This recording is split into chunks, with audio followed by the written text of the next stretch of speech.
Hello friends, welcome to Biology World. Today we are going to start the sixth part of our chapter Cell, the Unit of Life. In today's part we are going to discuss about the cell membrane.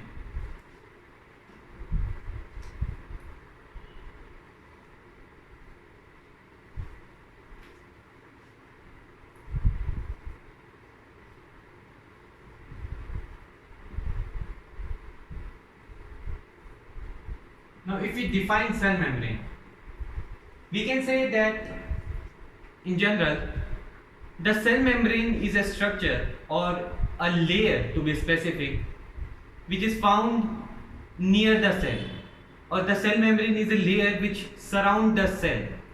We can't really say the outermost layer, as in many prokaryotes the outermost layer is cell wall, and hence the innermost layer is cell membrane. Similarly, there are various eukaryotes also in which the outermost layer, like in plants, the outermost layer is cell wall and the inner layer is cell membrane. So we can also say that the cell membrane, it is a layer or the innermost layer which surround the cell and is permeable in nature. So I say that the cell membrane, it is layer or innermost layer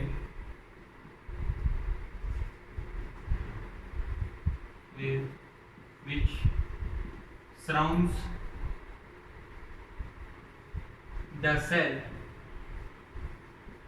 and is permeable in nature.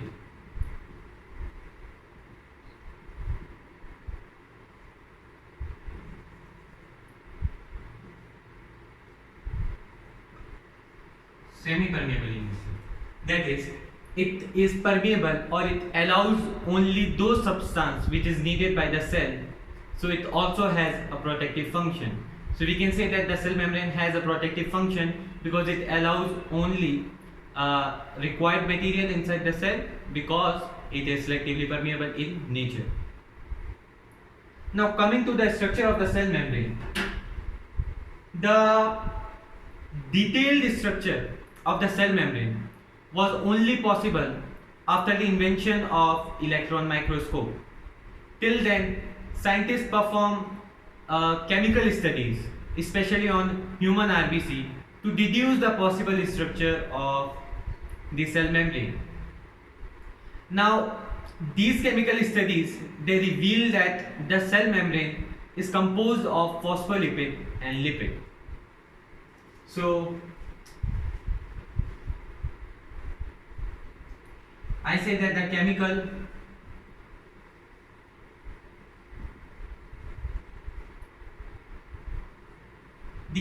study, it revealed that the cell membrane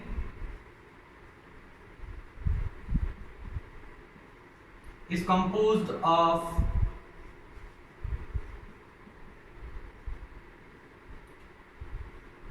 lipids and protein,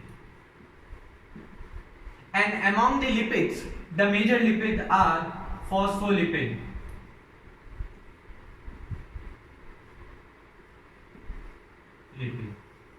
the phospholipid, it is arranged in bilayer. I will draw the diagram later in this chapter, in this part of the cell membrane, so you can understand it very carefully. So I say that the chemical studies on human RBC, they reveal that the cell membrane is composed of lipid and protein. Among the lipid, the major lipid are phospholipid, which are arranged in bilayer, and each molecule of phospholipid has two parts.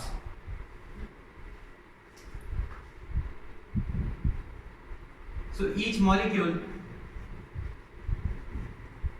of phospholipid, it has two parts. This is the structure of the molecule of the phospholipid. We call this part as the polar head, which consists of phosphate, and it is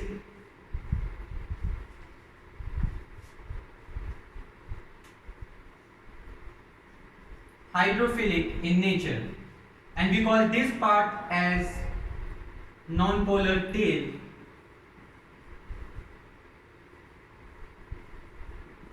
which is composed of saturated hydrocarbon, or we can say fatty acid.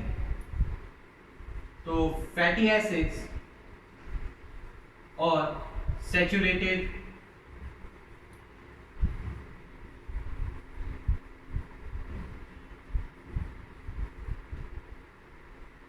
hydrocarbon.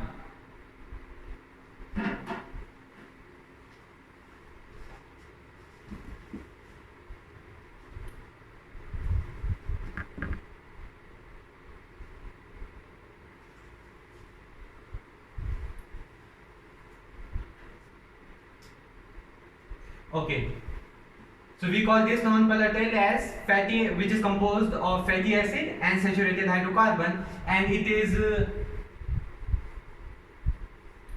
hydrophobic in nature.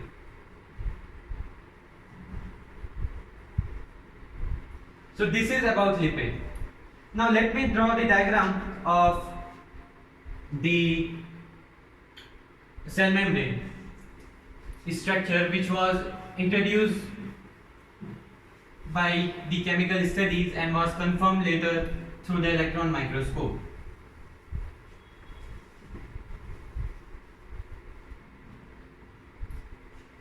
Now a cell membrane, its structure look like this.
So this is the structure of cell membrane. Now as I said, the major lipids are phospholipid, which are arranged in bilayer. So there are two layers of phospholipid, the upper layer and the lower layer.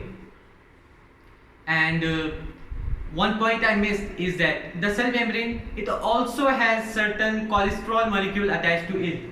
So these small molecule which I draw right here, these are the cholesterol molecule. So I say that these two are phospholipid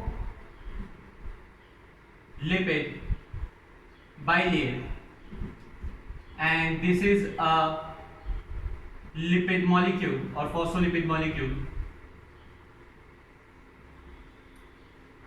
And talking about the protein, as we discussed that the cell membrane is composed of lipid and protein.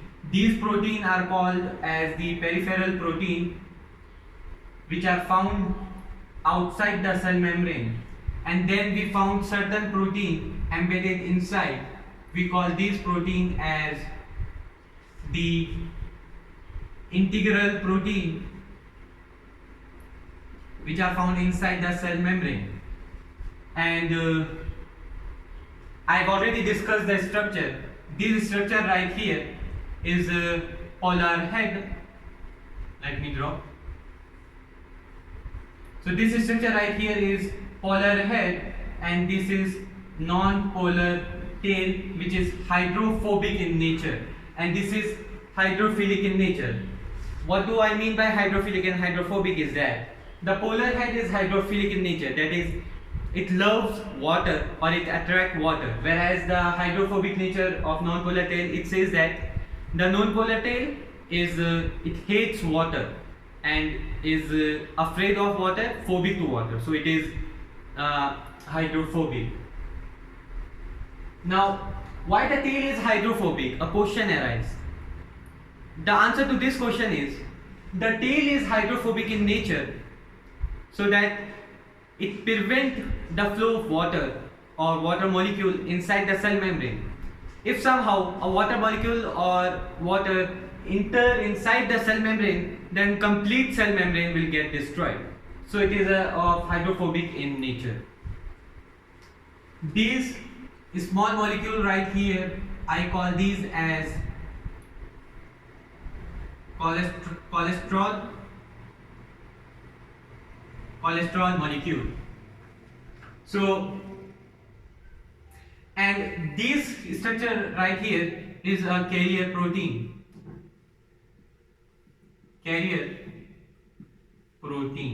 Which carries certain substances.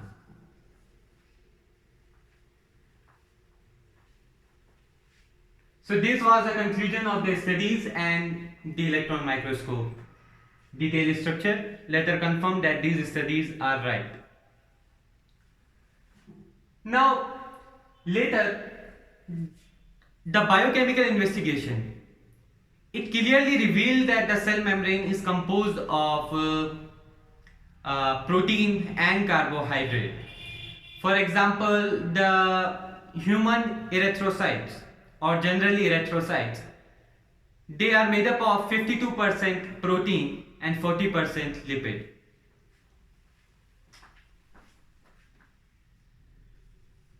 So I say that the biochemical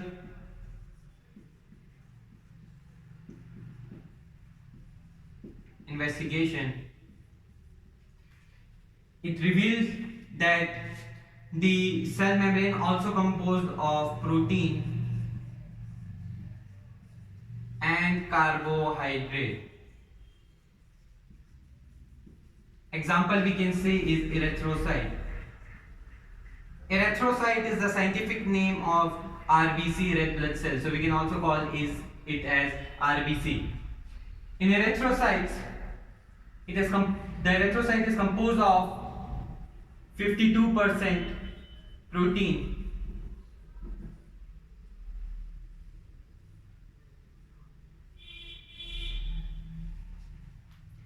and 40% of lipid. Let me confirm.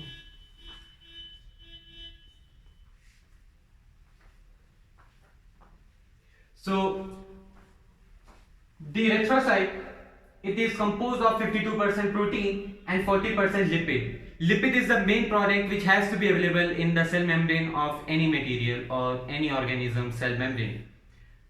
Now it also has 2 to 4% of carbohydrate present in it. The more important is the protein and the lipid. So this was the biochemical investigation. Now let us discuss about the most accepted model which is given by Singer and Nicholson on the cell membrane structure.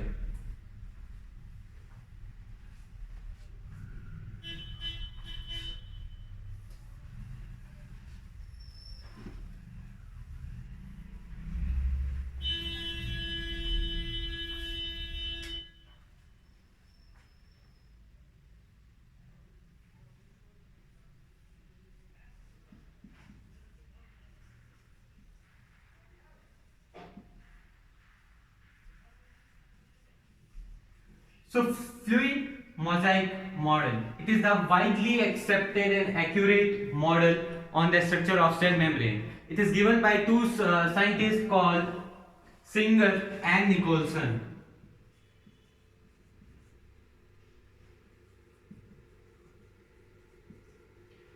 In year 1972, and the model is widely accepted as a fluid mosaic model. Now, what do this model say? It says that the quasi-fluid nature of the cell membrane enables the lateral movement of protein. What is it saying is the quasi-fluid nature of the cell membrane or the lipid, that is, these are the lipid molecule.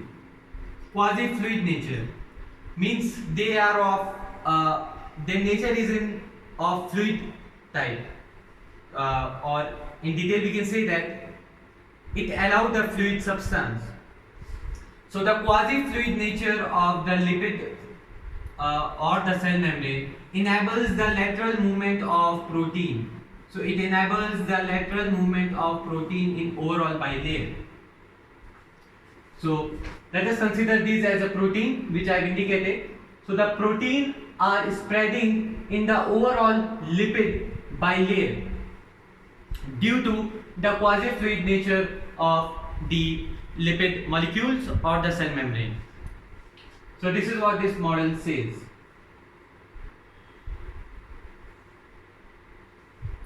And the fluid nature is measured in terms of fluidity, or we can say this ability of fluid nature is measured in terms of fluidity. Exactly like we measure the length in centimeter, the fluid nature is measured in fluidity, and the fluidity is also important in terms of cell division, cell formation, secretion, which we are going to learn in our higher classes. So we measure the fluid nature in fluidity. Now let us talk about the most important function of the cell membrane. As I say that the cell membrane is semi-permeable in nature, it allows only those substance which is needed by the cell. So one of the greatest function of the cell membrane is the transport of molecule across it or across the cell, and also a protective function.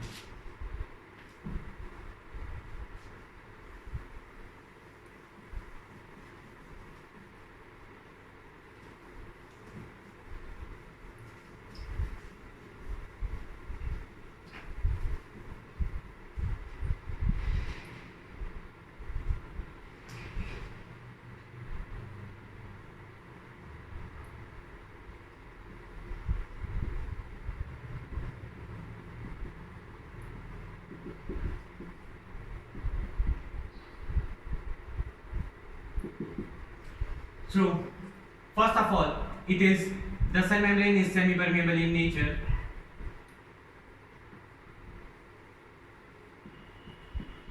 Now, since it is semi-permeable in nature, it has we can say protective function.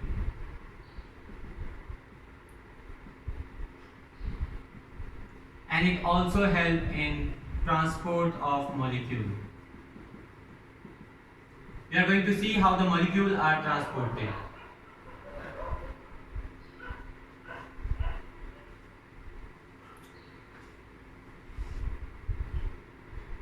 Now the transport of molecules across the cell membrane can be of two types: active transport and passive transport. In the active transport, the energy is required to transport a molecule across the cell membrane, and in passive transport, no energy is required to transport the molecule across the cell membrane, because in passive transport the molecules move according to concentration gradient, that is from higher concentration gradient to lower concentration gradient easily without the consumption of any energy. But that's not the case in active transport. In active transport, the molecule move against the concentration gradient, that is from lower concentration to higher concentration. So our energy is required. So first let us talk about the passive transport.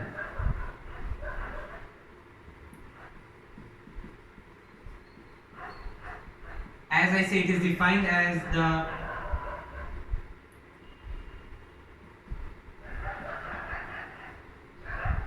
movement of molecule across the cell membrane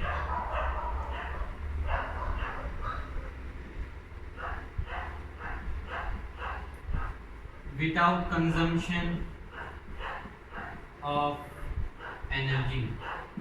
So, movement of molecule across the cell membrane without consumption of energy.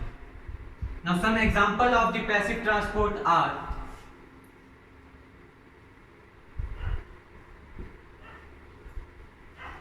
the movement of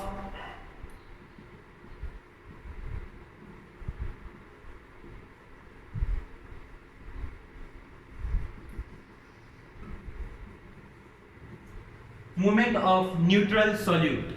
What do you mean by neutral solute? So there can be two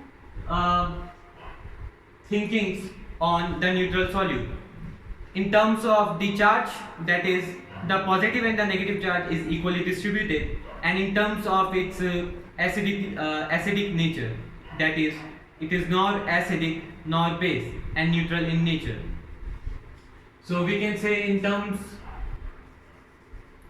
neutral solute in terms of charge and in terms of acid base nature.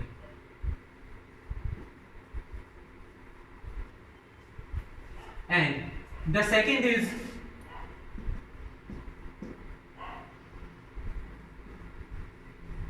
movement of water.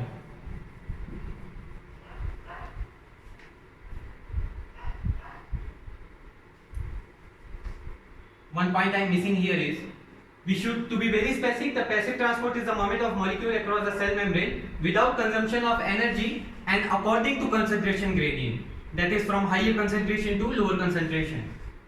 So against by concentration gradient.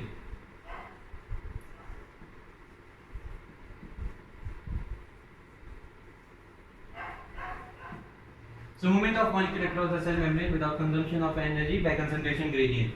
Now movement of water across the cell membrane through diffusion. Diffusion is nothing but concentration gradient. Is called as osmosis. So movement of water in terms of diffusion. And what is diffusion? Movement of any substance from the higher concentration to lower concentration is called as osmosis. So these are the example of passive transport: movement of neutral solute and movement of water through the process of osmosis. Now let us talk about the active transport.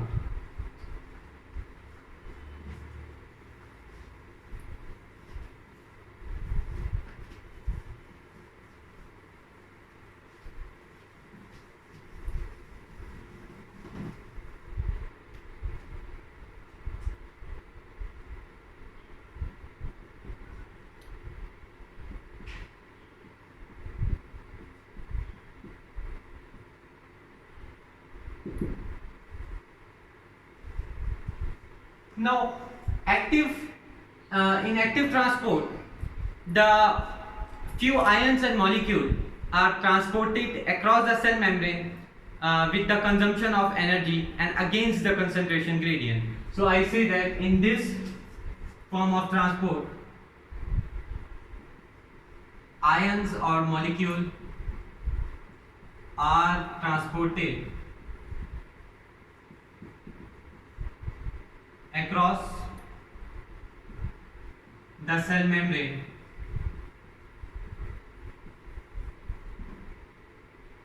with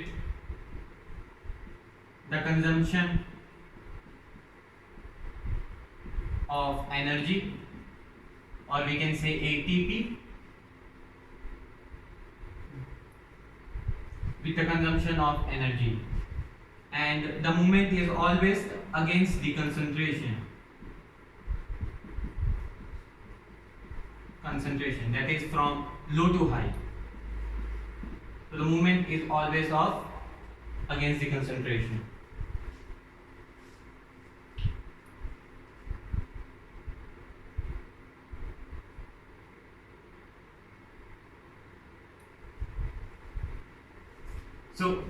Yeah. So in active transport, the ion are molecular transported across the cell membrane with the consumption of energy against the concentration gradient, and some energy is consumed. The example of the active transport is, we can say that, sodium and potassium pump. What are sodium and potassium pump? We are going to learn this in our next in our proceeding chapters called the neural control and coordination. In that chapter we are going to learn about the structure of the neuron, in which we are going to learn about this concept. Basically, sodium and potassium pump are the structure which allows the movement of any substance against the concentration gradient from low concentration to higher concentration. So this was two type of transport across the cell membrane. One additional form of transport is missing, so let us discuss one additional form of transport.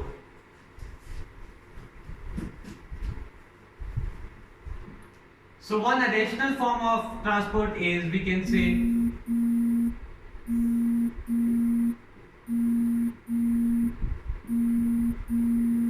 movement of molecule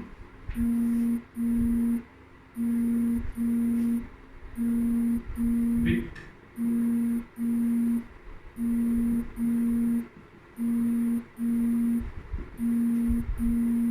due to carrier protein.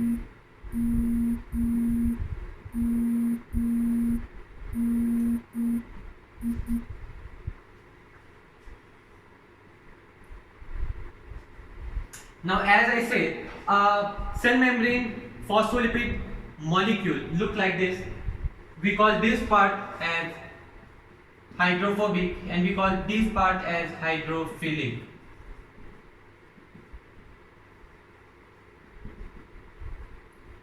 So since the polar molecule, what is polar molecule? Polar molecule is nothing but a water molecule. So since a polar molecule cannot travel through the non-polar molecule due to its hydrophobic nature, it required certain special structure which we call as carrier protein to transport the molecule across the cell membrane. So I say that since the polar molecule, what is polar molecule? Nothing, we can say water molecule. The polar molecule or water molecule, it cannot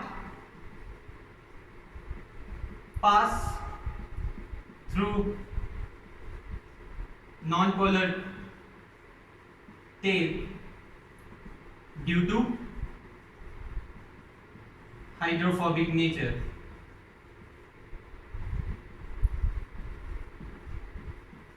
Hence, it required a special structure, and we call that structure as the carrier protein.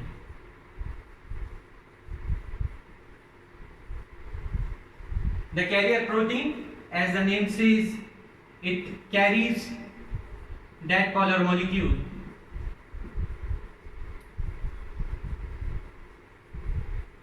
across the membrane.